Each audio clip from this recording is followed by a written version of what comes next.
Meskipun udah 5 tahun sejak pertama kali rilis, tapi iPad generasi ke-8 tahun 2020 masih dapat update ke iPadOS 26, yang mana belum lama ini dirilis sama Apple. Kalau nggak salah, iPadOS 26 itu seminimal-minimalnya akan hadir di iPad dengan chipset A12 Bionic. Nah, di video kali ini gue mau sharing pengalaman gue nyobain iPadOS 26 di iPad generasi ke-8, atau kita sebut aja iPad 8 biar lebih singkat ya. Dengan kata lain, bisa juga dibilang ini adalah video pengalaman nyobain iPadOS 26 di iPad yang udah jadul. Itu sih salah satu hal yang gue suka dari produk Apple, dukungan software-nya panjang. Bayangin aja lu punya sebuah device Apple tahun ini, dan sampai 5 tahun kemudian dia masih dapat dalam tanda kutip perhatian dari Apple.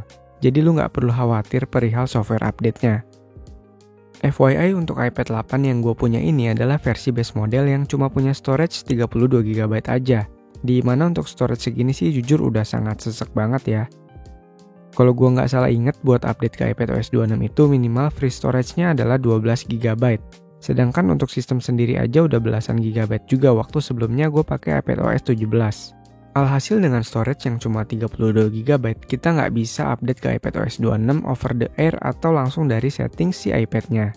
Gue udah coba hapusin banyak aplikasi, include sama aplikasi-aplikasi bawaan iPad juga, tapi tetap kurang space storage-nya untuk update ke iPadOS 26. Solusinya kita harus update lewat Mac ataupun PC. Kalau nggak punya Mac kayak gue, tenang aja kita bisa kok update pakai PC Windows. Tinggal download iTunes dan konekin iPad ke PC, otomatis nanti bakalan muncul pop-up untuk update ke iPadOS 26. Dan kita tinggal pilih update aja. Jadi buat kalian yang punya iPad 8 base model 32GB kayak gua, bisa coba cara ini ya buat update ke iPadOS 26. Perubahan yang menurut gua paling berasa setelah update ke iPadOS 26 dari sebelumnya iPadOS 17. Selain UI dengan konsep liquid glass, gua merasa iPad 8 gue ini jadi agak laggy atau kurang snappy. Nggak yang lag banget sih emang, cuma kalau dibanding saat masih pakai iPadOS 17, perbedaannya tuh lumayan berasa. Hal itu berasa banget pas baru selesai update dan iPad-nya boot untuk pertama kali, dan saat itu kondisi iPad-nya juga lumayan anget. Tapi setelah gue diemin beberapa lama dan kondisi si iPad udah normal suhunya, laggy-nya itu jadi berkurang dan experience pemakaiannya jadi lebih baik menurut gue. Meskipun ya tetap ya masih nggak se-smooth atau se-snappy ketika masih pakai iPadOS 17. Hal ini tentu bisa gue maklumi karena umur iPad 8 ini udah 5 tahun, sedangkan iPadOS 26 aja belum lama dirilis. Tentu dari sisi hardware akan lumayan berat buat ngejalanin iPadOS 26. Dapat update aja sebenarnya udah syukur.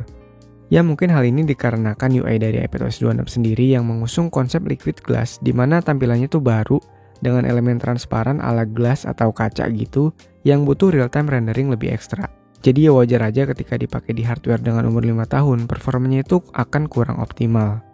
Pendapat gue soal UI liquid glass ini cukup keren ya, fresh, apalagi karena iPad 8 masih bisa dapat update-nya, jadi secara UI nggak bakal ketinggalan sama iPad-iPad terbaru.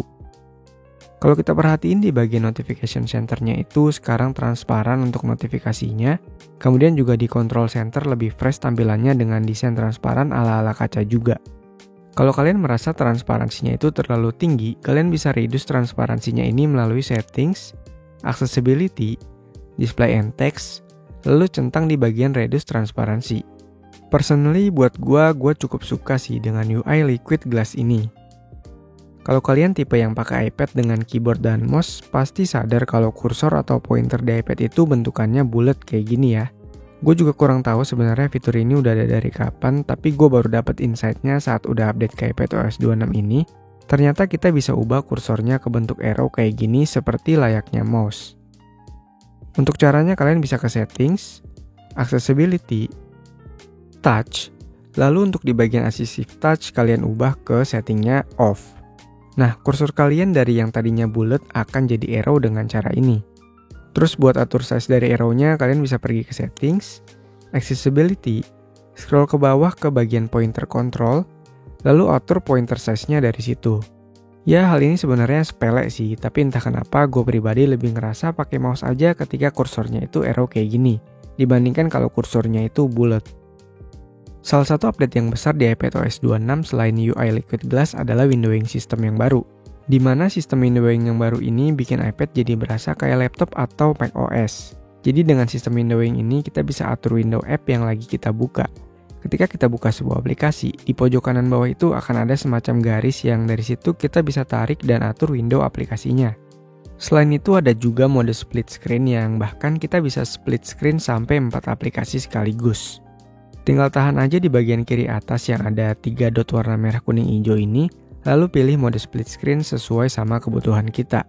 Kalau gue sih nyamannya biasanya split screen 2 aplikasi aja kayak gini ya, ini udah lebih dari cukup buat gue. Hal ini tentunya ngebantu banget buat orang-orang yang butuh multitasking dan pengennya tuh kerja cukup pakai iPad aja gitu, nggak perlu bawa-bawa laptop. Terus yang gue cukup amazed juga, Stage Manager sekarang udah hadir di iPad 8, yang tadinya tuh cuma buat iPad versi tertentu. Sekarang jadi support buat seluruh iPad yang dapat update ke iPadOS 26. Kalau buat ubah antara mau pakai windowing system yang baru atau mode Stage Manager, kalian bisa ke bagian Control Center, lalu tahan icon yang ini. Dan tinggal pilih deh mau window what apps atau Stage Manager. Jujur gue sebenarnya bingung juga ya perbedaan antara window what apps dan Stage Manager ini. Karena menurut gue keduanya punya fungsi yang sama gitu. Paling yang gue paling berasa bedanya kalau di Stage Manager itu dia nampilin aplikasi atau stage lain di bagian kiri. Sedangkan kalau window what apps itu enggak. Coba deh kalau dari kalian ada yang tahu perbedaannya boleh tulis di kolom komentar di bawah. Di iPadOS 26 ini kita juga bakal nemuin beberapa aplikasi baru seperti Preview yang sebelumnya cuma ada di Mac. Gunanya ini buat ngebantu urusan perdokumenan. Kayak misalnya buat scan dokumen, view dan kasih anotasi PDF, kemudian edit PDF ataupun gambar. Kemudian ada aplikasi jurnal buat journaling yang support teks, foto, video, audio, dan akan powerful jika penggunaannya itu dengan Apple Pencil. Lanjut ada aplikasi password sebagai aplikasi password manager bawaan Apple dengan UI yang menurut gua cukup user friendly. Lalu ada aplikasi phone buat terima panggilan di iPad dan terakhir aplikasi games buat discover game-game baru. Ya mungkin itulah beberapa hal yang bisa gua highlight dari iPadOS 26. Kalau misalnya ada hal atau fitur lain di iPad 8 setelah update iPadOS 26 yang nggak kebahas, boleh banget kalau mau nambahin tulis aja di kolom komentar di bawah. Setelah gue cobain beberapa hari dengan iPadOS 26, mostly gue pakai buat ngetik script video dengan tambahan keyboard dan mouse. Menurut gue fitur-fitur dari iPadOS 26, terutama windowing system barunya, cukup ngebantu gue dalam hal multitasking. Terlebih lagi karena UI-nya yang benar-benar mirip sama Mac, jadi berasa kayak pakai laptop. Meskipun untuk multitasking pindah antar aplikasi itu terkadang agak kurang smooth, tapi gue memaklumi karena ini iPad emang udah cukup jadul. Tapi itu juga kadang aja kok. Overall buat pemakaian ketik-ketik ala Office dan multimedia ringan harusnya sih masih cukup aja. Karena selain buat ngetik script video, biasanya gue juga pakai iPad ini buat nonton Netflix dan YouTube. Terus kadang juga suka dipakai keponakan gue buat main game Roblox. Untuk versi tepatnya, iPad 8 gue ini ada di iPadOS versi 26.0.1. Untuk storage yang terpakai itu 12,12 GB untuk iPadOS dan 6,3 GB untuk sistem data.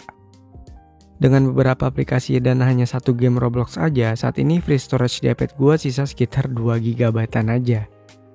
Kemudian kalau dari sisi baterai, gue nggak merasa setelah update ke iPadOS 26 ini baterainya jadi lebih boros. Menurut gue sama-sama aja kayak pas pakai iPadOS 17 sebelumnya. Untuk iPad yang umurnya udah 5 tahun, gue nggak bilang performa baterainya bagus banget, tapi dari pengalaman gue ini masih sangat cukup kok buat dipakai seharian. Walaupun ya tentu performanya nggak sama kayak pas awal gue beli. So, kesimpulannya setelah update ke iPadOS 26, ternyata iPad 8 masih cukup nyaman dipakai, terutama buat kebutuhan-kebutuhan yang bisa memanfaatkan windowing system barunya.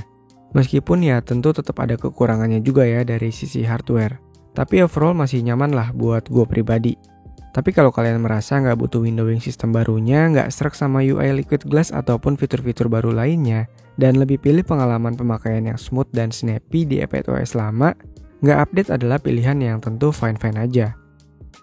Oke, segitu aja buat video kali ini. Terima kasih buat yang udah nonton sampai akhir. Jangan lupa like dan subscribe kalau suka sama videonya, dislike kalau nggak suka, tinggalin komentar kalau ada saran, pertanyaan, atau apapun, dan sampai ketemu di video selanjutnya.